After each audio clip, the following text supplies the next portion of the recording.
रावण की 5 अक्षमाएं, एक रहस्यमय कथा। रावण की 5 अक्षया इन हिंदी स्टोरी। बहुत समय पहले की बात है।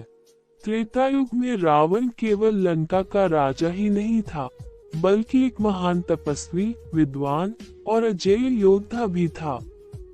ब्रह्मा जी से वरदान प्राप्त करने के बाद रावण ने कई शक्तियों और रहस्यमयी वस्तुओं को प्राप्त किया था, जिन्हें अक्षय यानी नाश न होने वाली कहा जाता था।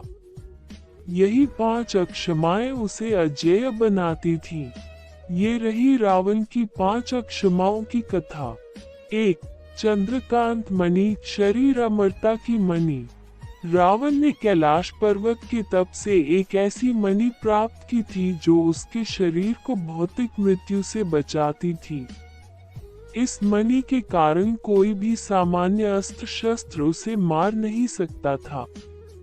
यह मणि उसकी नाभि के भीतर छिपी थी। 2.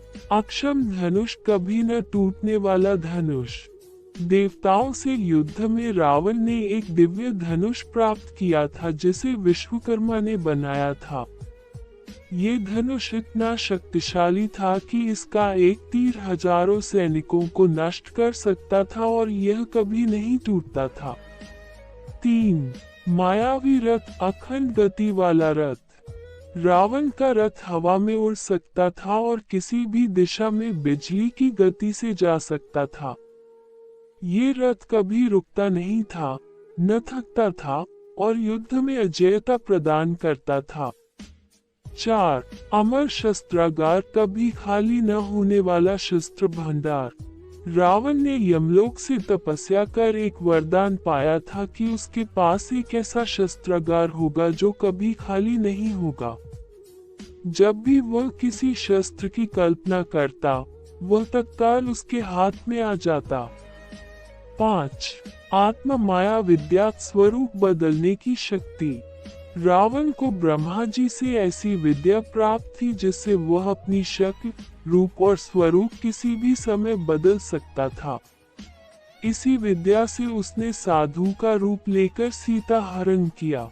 अंत में इन 5 अक्षमाओं के कारण रावण को हराना असंभव था, परंतु विनाश का बीज अहंकार में होता है। उसकी सबसे बड़ी कमजोरी उसका घमंड था। भगवान राम ने उसकी नाभि की मणि को लक्षित करके उसे पराजित किया और अंततः रावण का अंत हुआ। शिक्षा, कितनी भी शक्तियां क्यों न हो, यदि उनका उपयोग अधर्म के लिए हो तो अंत निश्चित है। अगर आप चाहें, मैं इस कहानी पर आधारित एक 16/9 वीडियो स्क्रिप्ट और चित्र भी बना सकता हूँ।